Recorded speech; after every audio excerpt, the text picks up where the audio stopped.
right, doing a quick update again. I got the ADD delete tube in.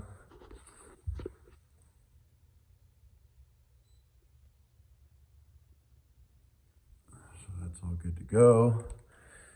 I sealed up the 8.75 third member in the axle housing this morning, and then got all this in.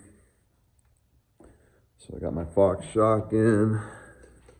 I got the OME leaf packs, and then the Wheeler's bump stop and U-bolt flip kit. And then that's the 8.75 all good to go. The sensors I haven't plugged those in yet, and these are the steel braided lines. Once my rear disc conversion kit gets here, I'll have the other two lines that I need, and that will actually be here tomorrow.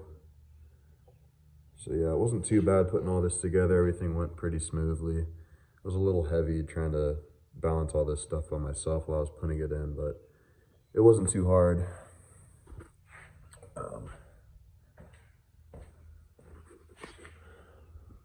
So yeah, I haven't put these shock in the other side yet. That's what I'm about to do.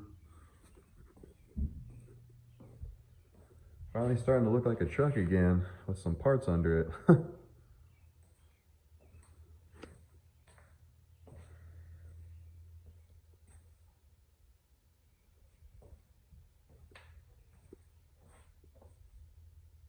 So yeah, just a short update. I'm just gonna end it here. Just trying to keep you guys in the loop with progress. I'm just trying to knock it out as quickly as I can. I just wanna be able to drive this again, so. All right, see you in the next update.